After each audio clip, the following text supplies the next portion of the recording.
हमारे देश के प्रधानमंत्री नरेंद्र मोदी जल्द ही अयोध्या का दौरा करने वाले हैं। तो पीएम मोदी के दौरे को लेकर अयोध्या में रूट डायवर्जन भी लागू हुआ। हाईवे पर 3 दिन तक नहीं चलेंगे भारी वाहन। गोरखपुर लखनऊ 4 लेन पर यह प्रतिबंध लागू रहेगा, क्योंकि राम मंदिर के मुख्य शिखर सम्मेलन के ध्वजारोहण फंक्शन में 25 नवंबर को पीएम नरेंद्र मोदी वैदिक मंत्रोच्चार के बीच फहराएंगे ध्वज। और राम मंदिर में ये ध्वजारोहण समारोह के लिए अनुष्ठान भी शुरू हो चुका। अभी से ही 251 महिलाओं ने एक दिन पहले निकाली कलश यात्रा। पीएम का दौरा 25 तारीख को होगा। चलिए खबर देखिए, एक रिपोर्ट सामने आ रही है कि भारत का खाद्यान्न उत्पादन बीते 10 सालों में 100 मिलियन टन से भी ज्यादा बढ़ा है। और वहीं अगला अपडेट किसानों के लिए बड़ी अच्छी खबर देखिए। अब आधार के मुताबिक खतौनी में नाम संशोधन की तैयारी कर रही सरकार और इससे किसानों की बड़ी समस्या खत्म होगी। उत्तर प्रदेश के किसानों के लिए ये अच्छी खबर है। अब आधार कार्ड के अनुसार खतौनी में नाम संशोधन हो पाएगा और इस बदलाव से किसान सम्मान निधि राशि पाने में बड़ी परेशानी से किसानों को मुक्ति मिलेगी। तो ये यूपी सरकार का नया प्लान है, क्योंकि लंबे समय से खतौनी और आधार कार्ड में नाम अलग अलग होने की वजह से कई किसानों को पीएम किसान सम्मान निधि योजना का लाभ नहीं मिल पा रहा था। तो अब किसानों को ये नाम परिवर्तन की सुविधा मिलेगी ऑनलाइन। के दोस्तों, राजस्थान का जिंक पार्क बनेगा राज्य का नया औद्योगिक केंद्र। हिंदुस्तान जिंक और रिको ने उद्योगपतियों और निवेशकों के साथ महत्वपूर्ण बैठक भी की। इसको लेकर ये पूरा नया प्लान है। वहीं एक रिपोर्ट सामने आ रही है कि दुनिया में बनने वाला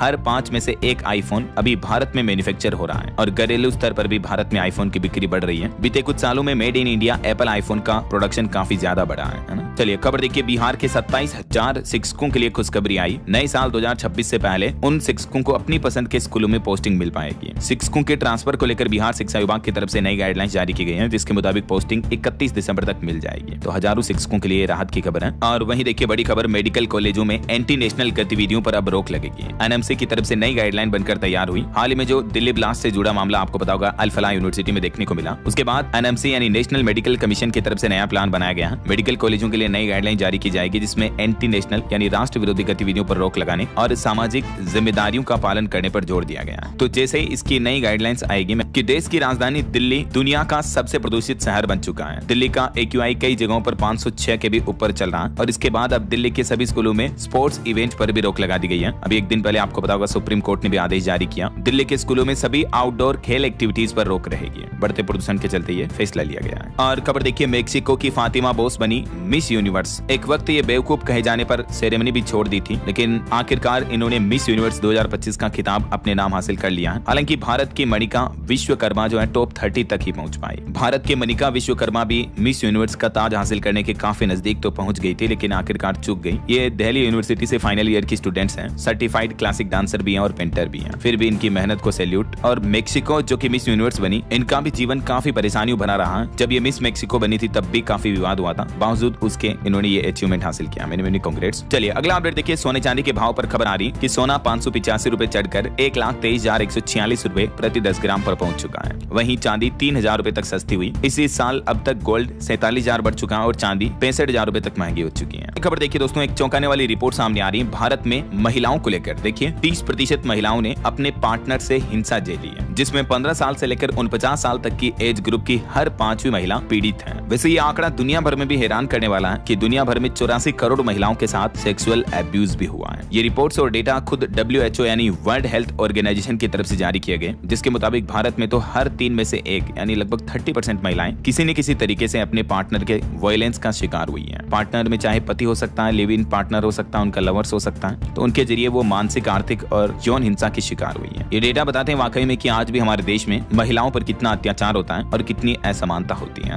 इंटीमेट पार्टनर वायलेंस क्या होता है, इसमें ये एक साइंटिफिक टर्म है जिसमें कई तरह की अलग अलग हिंसाएं शामिल होती हैं जो महिलाओं के साथ बीती हैं, देख सकते हैं आप। चलिए अगली खबर देखिए, कर्नाटक बंगलुरु के ट्रैफिक में फंसे एस्ट्रोनॉट शुभांशु शुक्ला। तो उन्होंने कहा कि अंतरिक्ष में यात्रा करना शहर के खराब ट्रैफिक को पार करने से भी कहीं ज्यादा आसान है। देखिए जरा ये इनका छोटा सा बयान, छोटी सी टिप्पणी ये बताती है कि हमारे देश के शहरों में ट्रैफिक व्यवस्थाएं कितनी खराब है ना। और वहीं भाषा विवाद पर बड़ी खबर देखिए, तमिलनाडु के डिप्टी सीएम उदयनिधि स्टालिन ने संस्कृत को मरी हुई भाषा बताया और कहा कि तमिल की परवाह है तो हम पर हिंदी क्यों थोप रहे हैं। तो इनके इस बयान पर बीजेपी बोली कि तमिल में भी संस्कृत के कई शब्द शामिल हैं। उदयनिधि स्टालिन ने चेन्नई में एक बुक लॉन्च के मौके पर संस्कृत को लेकर ये विवादित बयान दिया, जो कि ऐसा नहीं बोलना चाहिए उन्हें, क्योंकि भाषा चाहे संस्कृत हो, हिंदी हो, उर्दू, तमिल, तेलुगु, मलयालम, कोई सी भी हो, भाषा क्या है? एक कम्युनिकेशन का साधन है जिसके जरिए हम एक दूसरे के साथ अपने आचार विचार, अपनी भावनाएं, फीलिंग शेयर कर सकते हैं, राइट। तो सभी भाषाएं अपने आप में महान है, कोई भाषा छोटी बड़ी नहीं होती है। पता नहीं ये राजनेता भाषा को लेकर क्यों पॉलिटिक्स करते हैं और लोगों को